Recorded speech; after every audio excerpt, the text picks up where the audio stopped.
The Cherries tried to use Arne Slot's own weapon against him, but it backfired. Winning away at Iraola's Bournemouth isn't for everyone, guys. The Cherries had gone 11 straight home games unbeaten at the Vitality Stadium, even taking down both Arsenal and Manchester City along the way. But this is Arne Slot's marching Reds we're talking about. No matter how tough the fixture looks, Liverpool always finds a way to walk away with all 3 points. And that's exactly what happened here. With this win, we've extended our lead to 9 points over the Gunners, who still have to face City. So if you missed the game or just want to see how Slot completely outclassed Iraola tactically, both with a different defensive shape and by using his signature attacking weapon, make sure to hit those like and subscribe buttons.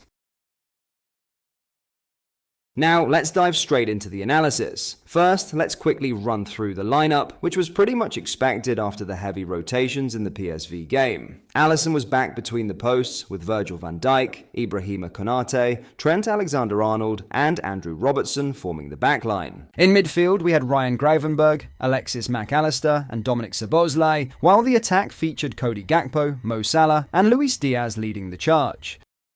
See guys, there wasn't much different about Liverpool's approach in this game. As you can see, we stuck with the same 4-2 build-up structure, with the fullbacks staying narrow. However, Bournemouth's compact 4-4-2 block made it tough for us to progress the ball through the middle like we usually do. So what did the Reds do? Well, we all know that this season, not only have we become a more patient team in the build-up phase, but we've also stuck to the same core principles of Jurgen Klopp's direct and transitional football. So in situations like this, where we were forced to play the ball back, we often went long with direct passes, mostly distributed by Alisson. The Brazilian completed 32 passes in total, with 18 of them being long balls. By the way, it looks like Alisson is back to his best after facing some criticism since his injury return. Our number one came up big with 2 crucial saves, including one early in the second half to deny Semenyo an equaliser, one that could have completely changed the course of the game.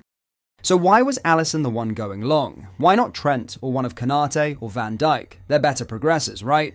Well, it was because Bournemouth switched to a 4-2-3-1 high press, often using a man-to-man approach. This meant that Trent and the other defenders were tightly marked, making it harder for them to play out from the back. Even when Bournemouth's number 9 stepped up to press Alisson, he wasn't just rushing in blindly. He made sure to curve his run, cutting off passing lanes and forcing our build-up toward one side, as you can see in this moment here. This kind of pressing is designed to limit our options, making it harder to switch play and forcing us into riskier passes. But Alisson, being the calm presence he is, didn't panic. Instead, he adjusted by picking out long balls to bypass the press entirely, turning what could have been a dangerous situation into an opportunity to exploit the space behind Bournemouth's midfield. Again, look at how Bournemouth's players were ready to press our backline, with their midfielders pushing high to jump on our double pivots. They weren't just sitting back, they were actively cutting off passing options and forcing us into quick decisions. That's exactly why Alisson was the one tasked with going long. With our usual ball progressors marked out of the game, playing short simply wasn't an option. Instead, Alisson took control, using his distribution to bypass the press and find our attackers in more advanced positions. It was a smart adjustment, turning Bournemouth's aggression into an advantage for us. The question is, what happens next? Well, take a look at Luis Diaz's false 9 movement here. He drops deep, pulling the Cherries' centre-back out of position and creating a huge gap in behind. That movement alone forces Bournemouth's defensive line to shift, opening up dangerous spaces for us to exploit. From there, it all comes down to winning the second ball. Notice how Trent immediately sprints up the pitch the moment Alisson goes long. He's not just reacting, he's anticipating. This aggressive movement allows us to regain possession higher up the field and transition quickly. Once we secure the ball, it's all about sharp, quick passing combinations to take advantage of the space. Players like Dominic Szoboszlai and Mo Salah, with their powerful ball carrying, thrive in these moments, driving forward at speed and putting Bournemouth's backline under serious pressure. Speaking of Szoboszlai, we know many fans weren't too happy with his performance, especially when he had the ball. Poor decisions and execution probably reignited some of the backlash he was getting a while ago. However, that shouldn't overshadow the fact that he was, as always, excellent off the ball. Our number 8 registered 8 successful defensive actions out of 9 and played a crucial role in winning those second balls we talked about earlier.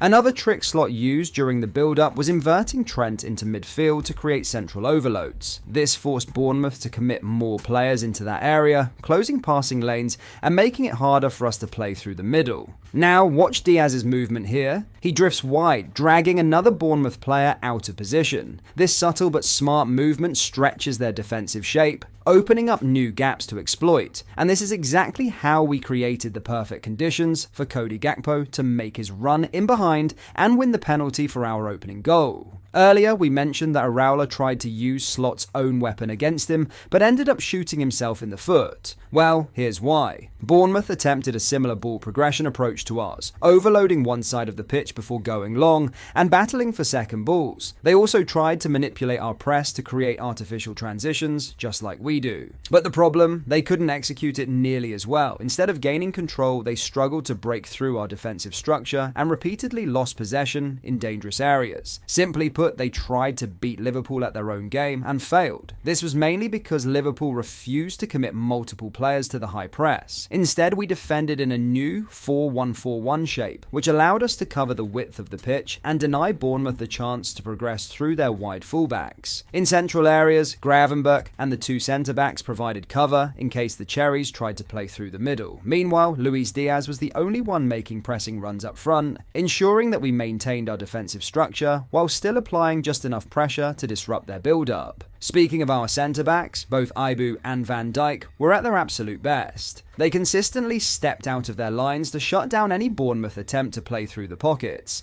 making it nearly impossible for them to break us down. The two defenders combined for a total of 22 defensive actions and lost just one between them, a stat that shows just how crucial they were to making this new defensive shape work. Their dominance at the back gave us the stability to control the game without needing to overcommit in the press. Sure, Bournemouth did manage to create some dangerous chances, but most of them came from overloading Trent's side. With Semenyo and Kerkez doubling up on him, they looked to exploit that area as much as possible. But here's another way Araula shot himself in the foot, our second goal. As we mentioned earlier, Bournemouth were trying to create transitional situations to catch us off guard. Ironically, it was in one of those very moments that we hit them on the break and scored from a transition ourselves. The sequence started with Jones winning possession right at the edge of our own box after a dangerous Bournemouth attack. But here's the thing. You can't throw too many players forward against Slot's Reds, leave that much space behind, and you're just asking for trouble. Darwin immediately made a run into space to receive from Jones, but the key detail here is Salah's positioning. Even before the sequence started, he was already high and wide, ready to pounce. And this is the secret behind our transition threat. It's all about applying rest attack principles, where we keep our most dangerous player high up the pitch, even when defending. By doing this, Salah is left in a one-on-one situation the moment we regain possession. With Diaz and Jones driving the ball forward, all it took was a simple pass from Curtis to the Egyptian king. And just like that, the Premier League's top scorer bagged his second of the game. Just like that, Liverpool sent a clear message to the entire league. We're going all out for the title. Make no mistake, Bournemouth have been a top side this season. They've beaten both Arsenal and City, and recently put 5 past Nottingham Forest. So, for us to score 5 against them across 2 games without conceding shows just how tactically sharp Arne Slot and his players are. Now we move on to the next challenge, Spurs. It's a chance to avenge our first leg defeat and book our place in the EFL Cup final to defend our trophy. But now we want to hear from you guys. What did you think of the overall performance? Was this win a statement of intent? And most importantly, should Slot rotate the squad against Spurs to keep things fresh, or go all in to secure a spot in the final? Drop your thoughts in the comments, and if you enjoyed the video, don't forget to hit those like and subscribe buttons for more content.